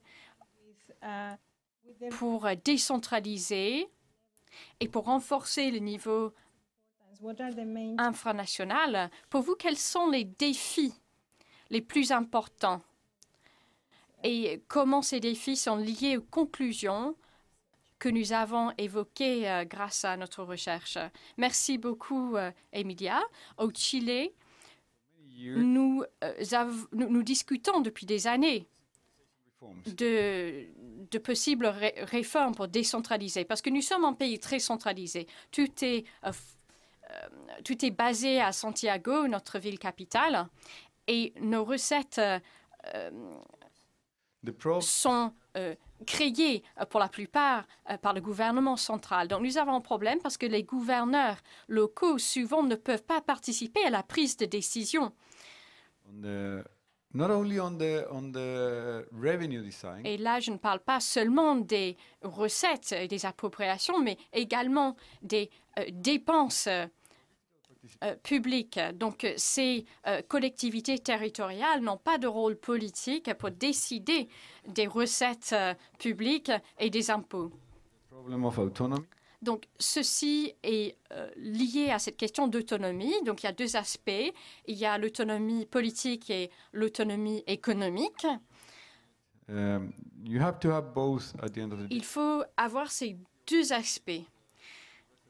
Et le WOFI fait référence à ces deux dimensions parce que cette autonomie locale est cruciale. Nous avons mis en place plusieurs réformes ces dernières années. Ces réformes ont essayé de donner plus de revenus aux gouvernements locaux. Ensuite, il y a eu des travaux au niveau régional. Emilia y a fait référence. Nous avons pu fournir une plus grande autonomie politique, mais il n'y avait pas de règles concernant le financement des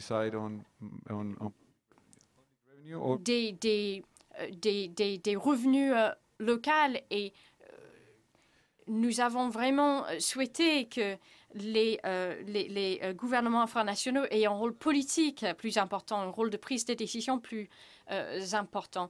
Donc, nous considérons que cette réforme n'est pas encore achevée.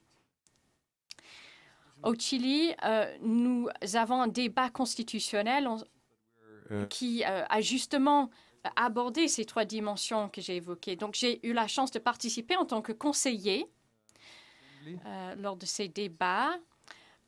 Et j'ai pu participer notamment pour ce qui est des réformes des impôts. C'est dommage parce que je pense que si nous avions eu le WOFI à ce stade, cela aurait été extrêmement utile. Pourquoi? Parce que le débat a mis l'accent sur les recettes, sur les revenus. Nous avons discuté de pourquoi il était important d'avoir la possibilité de faire des dépenses au niveau régional et au niveau local. Mais nous n'avions pas les données que nous n'avons maintenant concernant les dettes et les dépenses publiques. Et ces données auraient été très utiles.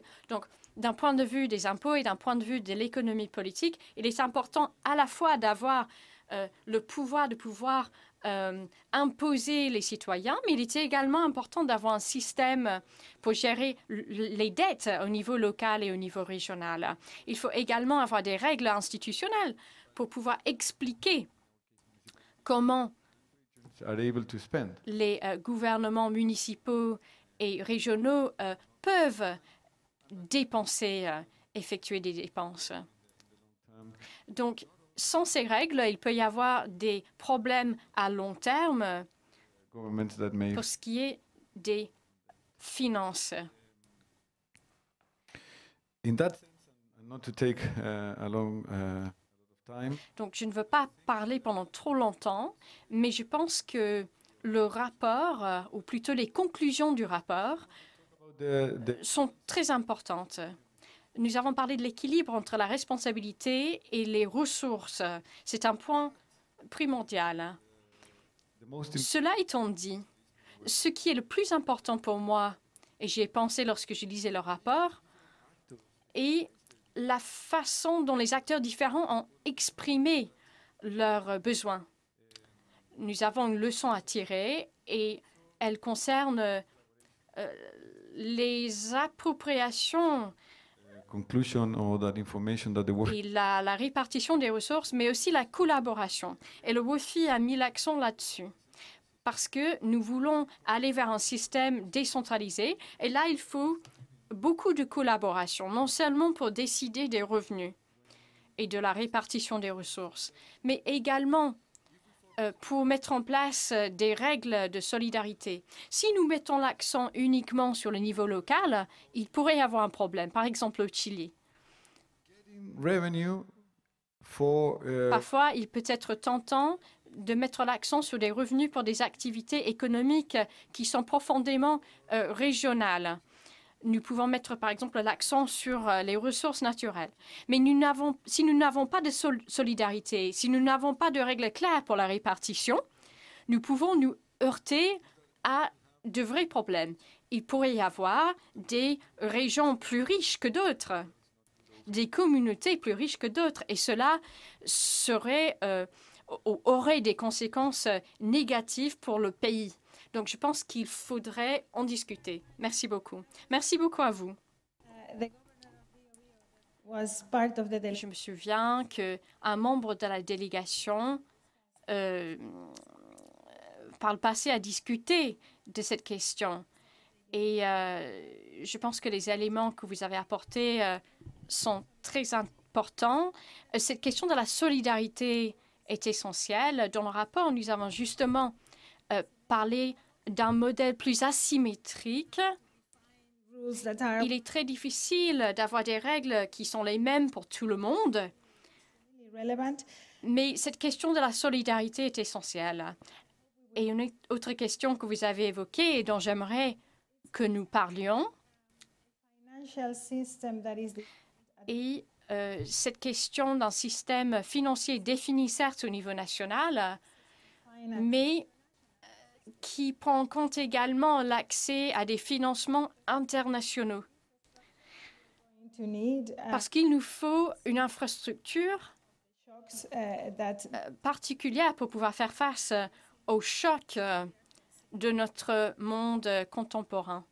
Il faudra des financements supplémentaires qui pourraient être d'origine internationale. Donc, je vais revenir au directeur, vice-directeur de l'Agence française de développement, Marie-Hélène.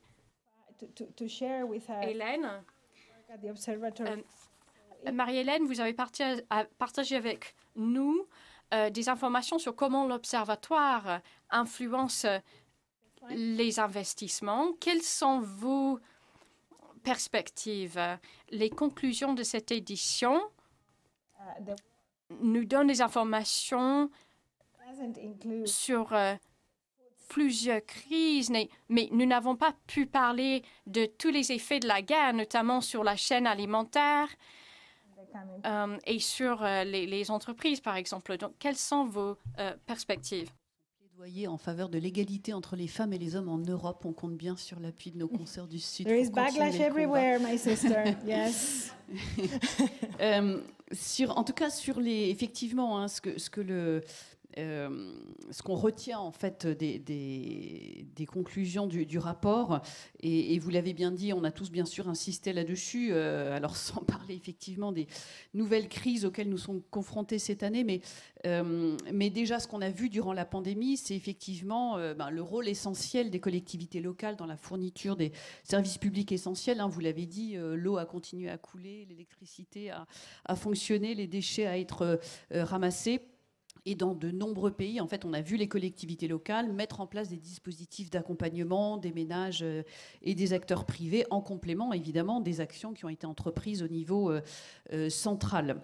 Donc, ce que cette crise a montré, c'est vraiment comment bien coordonner, en fait, les différents échelons de gouvernement, central et local, puisqu'on avait à la fois besoin de décisions très claires, très fortes au niveau central, mais également un niveau local qui pouvait s'adapter aux spécificités de chaque territoire et aux besoins de chaque territoire. Et c'est ce qu'on s'emploie à faire, alors déjà auparavant, mais encore plus aujourd'hui, par exemple dans les programmes d'appui aux capitales régionales ou aux villes intermédiaires que nous mettons en œuvre au Cameroun ou en Inde, par exemple, où on passe par l'État pour toucher les collectivités locales, mais en travaillant sur précisément le lien et le dialogue entre ces différents échelons pour donc connecter effectivement les acteurs entre eux. Deuxième chose que l'on retient du rapport, on a vu les chiffres tout à l'heure, c'est que, alors vous le disiez effectivement, la part des collectivités locales dans la dépense publique et dans l'investissement a progressé. Alors vous le disiez, bon, en fait, pas tant que ça. Et effectivement, on voit qu'il y a encore un fossé important avec les pays du Nord. Ce que ça démontre pour nous, c'est à la fois des processus de décentralisation qui sont plus ou moins avancés, mais également la réticence d'un certain nombre d'acteurs financiers à soutenir les collectivités locales. Et cette réticence, alors ça peut venir des stratégies des financeurs, mais ça peut venir aussi toujours du besoin d'aller plus loin dans ces processus de décentralisation et vraiment de continuer à renforcer les collectivités locales, à la fois dans leur gouvernance, dans leur capacité financière et dans leur capacité à pouvoir gérer en fait des programmes d'investissement, y compris, Madame la maire l'a cité également, l'importance des ressources humaines, à la fois pour bien calibrer leur nombre, mais également pouvoir améliorer leurs compétences. Là aussi, pour vous donner un exemple, on soutient au Sénégal le programme d'appui aux communes et agglomérations du Sénégal, qui s'appelle donc le PACASEN, qui accompagne l'acte 3 de la décentralisation au Sénégal. Et à travers ce programme, on s'emploie vraiment à renforcer la solidité de ces collectivités locales, donc à la fois en appuyant des réformes institutionnelles qui permettent d'augmenter leurs ressources financières, de les doter également de personnel mieux formé et plus compétent en matière de gestion administrative et financière, mais aussi pour pouvoir planifier des investissements et pouvoir agir en tant que maîtrise d'ouvrage. Donc ça, c'est vraiment un renforcement très structurel. On travaille également par ce programme à mettre en place un cadre local de planification, de mise en œuvre et de maintenance des équipements pour le développement économique. Et puis enfin à améliorer la qualité des services publics locaux, donc là aussi en renforçant les ressources des communes. Autre exemple important pour pouvoir renforcer la solidité des collectivités locales, j'en parlais un petit peu tout à l'heure, c'est donc d'inciter les acteurs bancaires à travailler davantage avec les collectivités locales. Donc là aussi, on essaye de jouer ce rôle de connecteur entre différents acteurs. Pour faire ça, donc, cette année, on a signé avec la Commission européenne un dispositif de garantie qui s'appelle Citirise et qui permet en fait de garantir des banques publiques ou privées lorsqu'elles prêtent à des collectivités locales ou à des villes. Donc ce programme va couvrir 50% du prêt, avec y compris un dispositif de première perte qui doit être normalement donc très, très incitatif. Autre exemple, là toujours pour appuyer contribuer en fait à ces changements structurels nécessaires dont on parlait. C'est des programmes qui permettent de renforcer toute cette capacité d'ingénierie et de maîtrise d'ouvrage. On a par exemple un programme toujours en Afrique qui s'appelle Cyclia, qui est une facilité de préparation de projets sobres en carbone et résilients aux effets du changement climatique.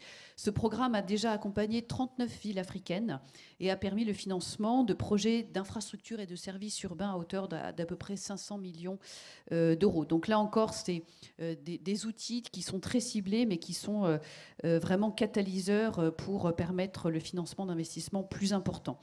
Et puis enfin, pour toujours pouvoir accompagner les collectivités locales, on agit aussi pour structurer des réseaux de banques publiques de développement en Amérique latine ou en Afrique, avec cette fois l'aide du FMDV, j'en parlais également tout à l'heure, pour permettre, un petit peu dans la même veine que ce que fait l'Observatoire, un échange de bonnes pratiques et d'outils pour que en fait, ces banques publiques puissent tourner un peu plus leur activité vers les collectivités locales qui, on l'a dit à de nombreuses reprises, par leurs compétences et leur proximité avec les citoyens, sont les plus à même de faire avancer l'atteinte des ODD.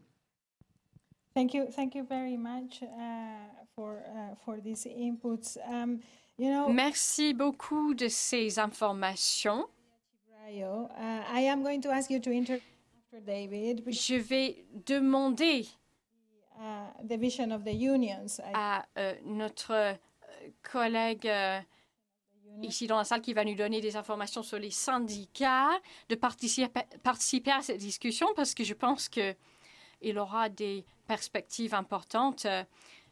Je pense qu'il faut que nous discutions tous ensemble des données que nous avons sur la table. Parce que nous avons parlé des ressources humaines et des salaires. Ce sont des aspects importants au niveau infranational. David, quels sont pour vous les chiffres les plus frappants? Qu'est-ce qui vous inquiète le plus? Est-ce que les conclusions sont surprenantes pour vous ou pas? Alors, merci beaucoup. Je pense que ce qui me frappe surtout, c'est la réduction des recettes à cause de la COVID. Et nous n'avons pas vu tout à fait une amélioration de cette situation. Il y a également un impact structural qui a eu peut-être un impact négatif. Par exemple, nous avons tenu beaucoup de réunions en ligne. Nous avons davantage de digitalisation et cela a créé des défis pour le gouvernement local. Il a été difficile d'attirer des revenus plus importants. Et pourtant, nous l'avons entendu, les gouvernements infranationaux aimeraient générer leurs propres revenus. Nous avons également vu que les gouvernements infranationaux ont pu jouer un rôle pour gérer la crise, mais malheureusement, après, nous n'avons pas forcément gardé cette tendance. Mais je pense qu'il y a quand même des raisons pour espérer. Nous avons vu des systèmes de transfert des revenus entre les niveaux centraux et locaux. Et je pense que c'est bien parce que parfois, les ministres de la Finance pensent qu'en donnant des revenus aux gouvernements locaux, les gouvernements centraux perdent de l'argent. Mais ce n'est pas le cas. Ces gouvernements locaux contribuent à renforcer le développement d'un pays. Et il faut donc bien comprendre cet aspect.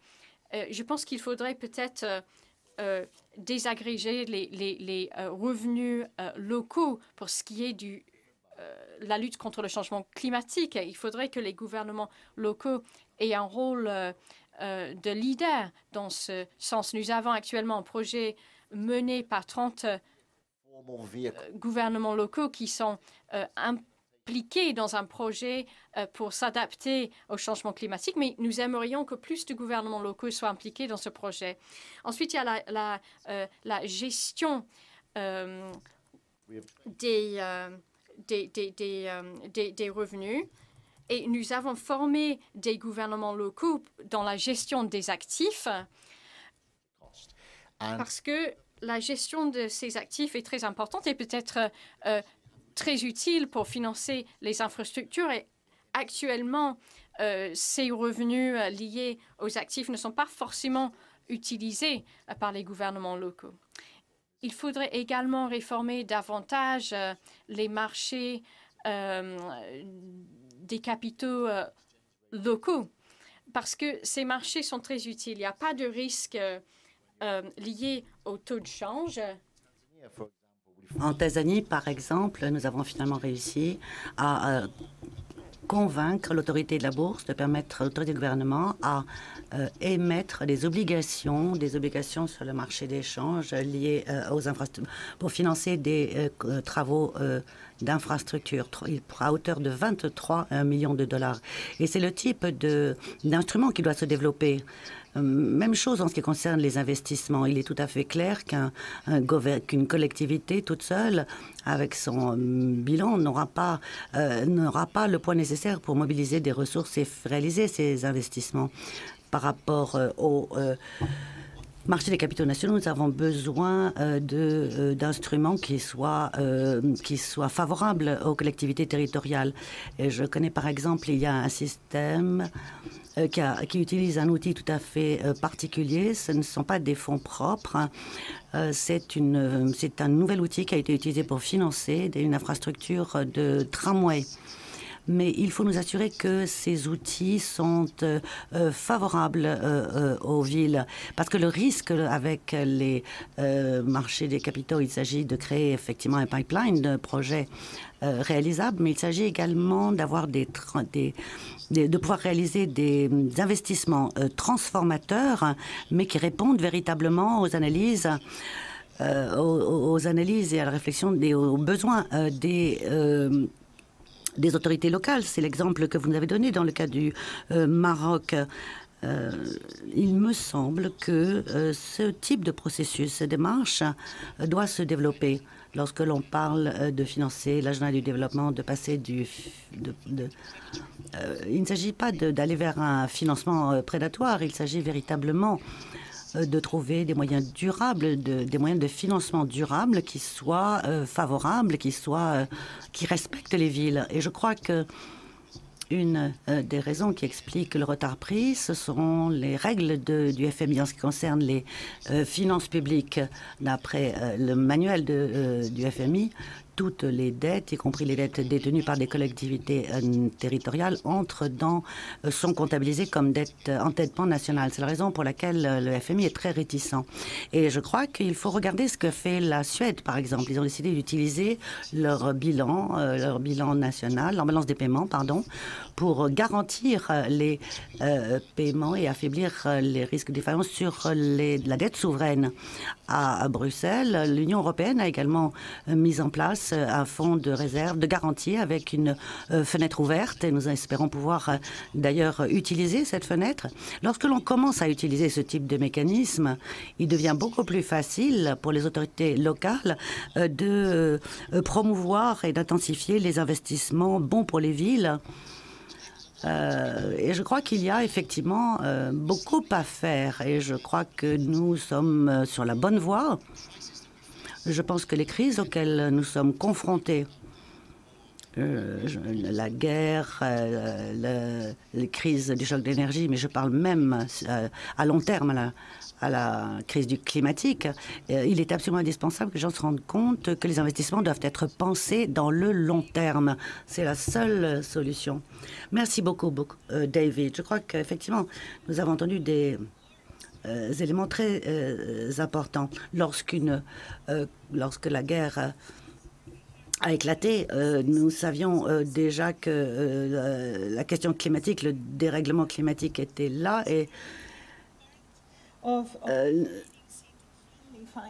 mais ce qui est très important lorsque l'on parle d'investissement bon pour les villes, il faut quelque chose de bancable et ce qui permet des investissements qui permettent d'opérer les transformations dont nous avons besoin. en tenant compte de l'intérêt des collectivités. Bien, nous aurions dû conclure. Donc, je vous propose une pause café jusqu'à midi. Je vais demander juste la parole à Daria maintenant. Et si vous avez une minute, une remarque que vous voulez absolument faire, vous pourrez le faire également. La parole est à Daria. Merci beaucoup, Emilia, et merci aux intervenants pour ces échanges très riches. Merci beaucoup de nous donner la parole. Je représente l'administration Public Service International, c'est-à-dire la fédération représentant la fonction publique internationale. Nous représentons plus de 150 pays et plus de 30 millions d'agents de la fonction publique, mais aussi des femmes qui ont joué un rôle absolument essentiel pendant les crises que nous avons traversées, notamment le Covid. Merci d'avoir abordé un certain nombre de questions tout à fait importantes. Je vais essayer d'être très brève, mais j'aimerais néanmoins faire quelques remarques. Et encore une fois, Emilia, merci d'avoir évoqué la question des agents de la fonction publique et de le faire en chaque occasion. PSI et la CGLU, en fait, doivent travailler main dans la main. Lorsque l'on parle de financements locaux pour les collectivités locales, il est clair que les agents, nos membres, nos affiliés, ont également conscience de l'importance de cette question pour la fourniture des services publics, mais également par rapport à la qualité des services et par rapport aux conditions de travail qui sont faites aux agents de la fonction publique. La qualité, la résilience des services publics qui sont assurés par les agents de la fonction publique sont étroitement liés aux conditions de travail qui sont faites aux agents. Donc, j'aimerais faire juste quelques remarques. De notre point de vue, ce qui nous intéresse beaucoup, c'est effectivement le rôle des banques publiques et le potentiel que représentent ces institutions pour financer et favoriser l'accès à des financements de qualité, à des fins sociales au niveau des collectivités locales. Le Conseil de l'Europe travaille également sur ces sujets et nous serons très heureux d'ailleurs d'en parler avec vous. Un aspect qui n'a peut-être pas été abordé mais qui devrait l'être, Son Excellence l'ambassadeur du Chili en a parlé. Il y a la question qui est très importante, celle de la justice fiscale pour les autorités locales. En fait, il y a deux façons de voir les choses. D'abord, d'un côté, la participation des collectivités locales aux décisions et aux décisions qui vont façonner le système fiscal. Mais il y a un autre niveau. Il y a des milliards de recettes d'impôts qui sont perdus, qui ne sont pas recouvrés. Le recouvrement est une fonction qui incombe au gouvernement central. Même lorsque ces impôts sur les sociétés sont recouvrés, eh bien, il faudrait qu'une part juste de cet impôt soit reversée aux collectivités locales. Je prends l'exemple des grandes entreprises dans le secteur du cuivre, par exemple, je parle des sociétés extractives qui appauvrissent l'environnement et qui produisent des produits et services qui sont ancrés dans une communauté particulière. Ces entreprises, elles utilisent les services publics, elles utilisent un personnel formé, éduqué, elles utilisent des travailleurs locaux. Donc il faut qu'elles soient partie prenante aux négociations qui portent sur la résolution, sur la conclusion des États au niveau international. Et je sais que l'an dernier, à l'OCDE, une recommandation a été formulée, 15% d'impôt minimum pour toutes les sociétés. Nous pensons que cet impôt devrait être relevé parce que la dette qui se pointe pour un certain nombre de pays, mais également les collectivités locales, eh bien, nous savons que par ailleurs, il y a beaucoup de recettes perdues actuellement. Alors, une dernière remarque avant de conclure. Bien évidemment, les collectivités locales doivent avoir un budget équilibré et être viables sur le plan budgétaire.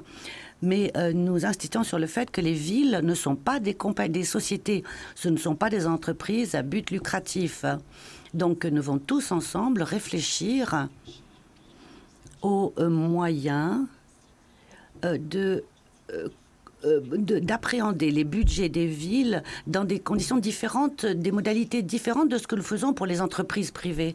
Nous parlons d'économie sociale. Lorsque nous investissons dans des infrastructures, il ne s'agit pas d'un coût uniquement, d'une dépense, mais d'un investissement dans l'avenir.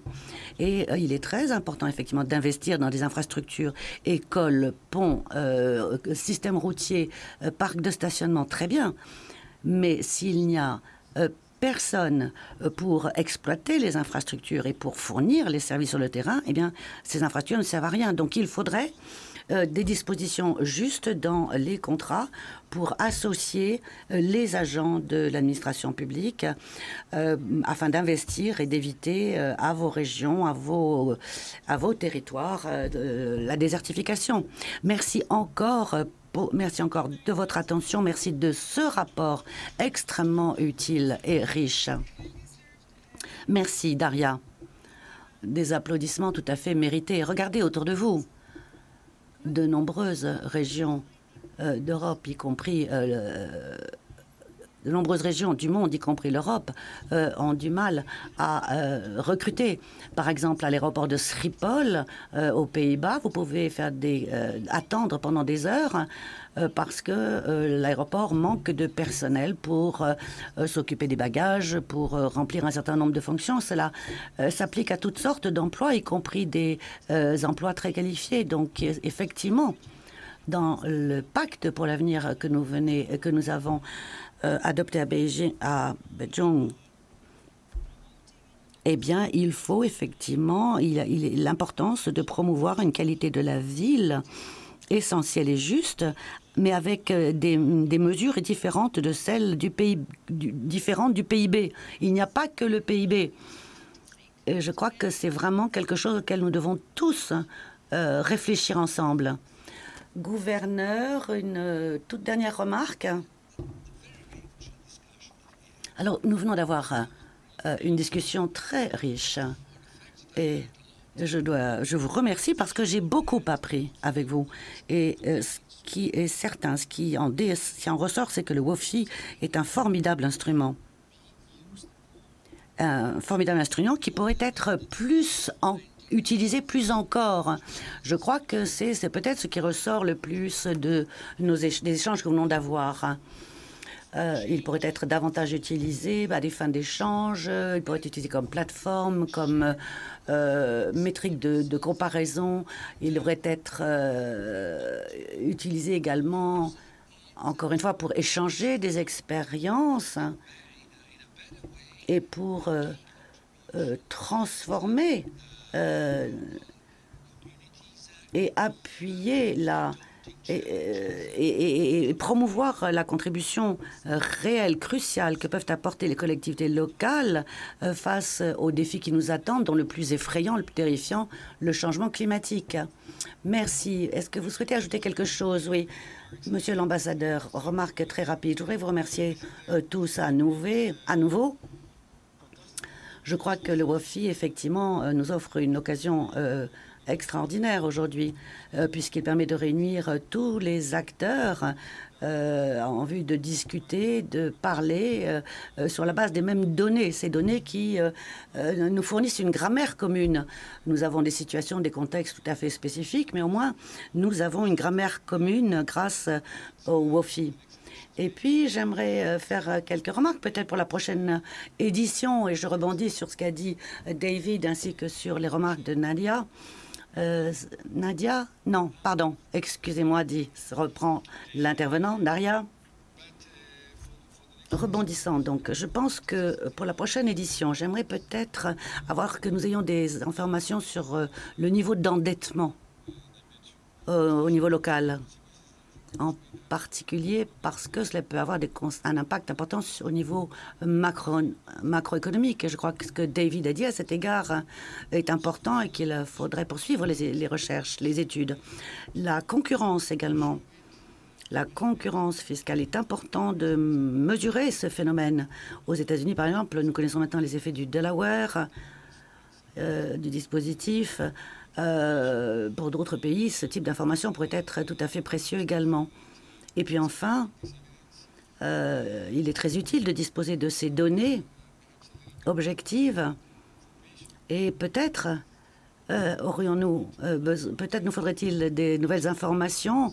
Je sais que ça va être difficile, mais pour l'avenir, quels sont les mécanismes qui sont les plus efficaces pour l'administration des ressources et la fourniture des services publics? Je pense en particulier au cadre institutionnel, lequel peut être transposé en données et peut permettre aux pays de se comparer à d'autres s'ils le souhaitent. Merci. Maintenant que nous disposons de ces 3 éditions de rapports, que nous avons des données, un corpus de données qui permet des analyses robustes, sachant que c'est un outil que nous utilisons, que nous avons intégré dans nos processus d'apprentissage, sachant que les collectivités, sachant que les pays doivent analyser ces données, effectivement, c'est un point sur lequel nous pourrons revenir. Et il me semble d'ailleurs que c'est une question qui sera abordée lors des prochaines tables rondes. N'oublions pas que l'écosystème des collectivités à tous les niveaux, de leurs partenaires, est un écosystème très vaste et que nous devons tenir compte des contextes spécifiques aux différentes régions du monde. Mais merci de vos suggestions. Y a-t-il d'autres interventions? David, pour vous-même, et puis nous conclurons. Merci. Les villes ne sont pas des entreprises. Je pense que c'est un énoncé, c'est un fait. Et les villes, les collectivités locales sont des unités de l'organisation sociale. Et si l'on réfléchit au principe de subsidiarité, un document comme le WOFI devrait aller plus loin et surtout modifier la façon, le regard que nous portons sur les unités de l'organisation sociale. Ces unités d'organisation sociale, essayons de les regarder à travers le prisme de la subsidiarité et de considérer que c'est à travers elles que nous pourrons avancer. Je crois que nous n'y sommes pas encore, que tout le monde ne le mesure pas bien, mais je crois que ce rapport peut nous permettre d'aller dans la bonne direction. Merci beaucoup, David. Marie-Hélène a la parole. Pour votre intervention qui, je pense, illustrait très bien certains des points dont on a parlé aujourd'hui, et notamment, oui, effectivement, l'importance pour les communes d'avoir suffisamment de ressources pour avoir du personnel suffisant, bien formé et en capacité, clairement, de mettre en œuvre et d'assurer aussi la maintenance des investissements et l'importance, vous l'avez dit, de cette gouvernance multiniveau. C'est-à-dire, voilà, comment avoir un dialogue qui permet de décider quelles ressources vont à quel niveau pour quels objectifs. En conclusion, en fait, ce que je voulais dire, c'est que ce qu'on va s'attacher à faire à l'avenir, encore plus à l'AFD, c'est de travailler sur l'accompagnement des acteurs dans leur alignement sur les objectifs de développement durable et l'accord de Paris. Alignement, c'est-à-dire comment travailler pour s'assurer que leurs investissements, leurs programmes sont cohérents et contribuent à l'atteinte des ODD et de l'accord de Paris. Donc ça vaut effectivement aussi pour les collectivités locales. Et pour faire ça, on travaille notamment sur le green budgeting, voilà, budget vert. Bon, qui est un sujet qui n'est pas évident, qui suppose notamment de pouvoir analyser assez finement à la fois les dépenses et leur destination, qui n'est pas évident d'ailleurs, y compris à l'échelon central, mais encore plus à l'échelon subnational. Mais c'est vraiment un sujet sur lequel on souhaiterait travailler davantage. Et là aussi, le fait de pouvoir avoir quelques études de cas qui permettent de diffuser les bonnes pratiques serait très utile et on va s'y employer à l'avenir. Merci, Madame la maire. Merci beaucoup. Pour moi, il serait, à mon avis, pertinent d'analyser dans les prochaines éditions le comment atteindre un niveau satisfaisant de la numérisation et digitalisation dans tous les secteurs publics qui, par conséquent, vont faciliter le quotidien de nos citoyens et gagner en efficacité au niveau des services des collectivités territoriales. Je reviens à la question climatique. Il faut réfléchir, à mon avis, à une feuille de route pour les collectivités territoriales afin de leur donner les moyens de généraliser l'adoption des énergies renouvelables au sein de leur ville. Ça va permettre 2 choses. La première des choses, c'est vraiment la réduction in fine des factures d'électricité. Et la deuxième des choses, c'est qu'on respecte les accords de Paris. Et on a toujours les mêmes objectifs, c'est le développement durable. Merci. Merci. Merci. Well, I think they do deserve a big applause. Thank you very much. Merci à vous tous. Je pense à tour d'applaudissements pour les intervenants. Donc, l'objet de cette première partie était d'ouvrir précisément la discussion. Dans les médias, je vous propose une pause café. Nous reprenons à midi précise. Désolée d'avoir raccourci cette pause café.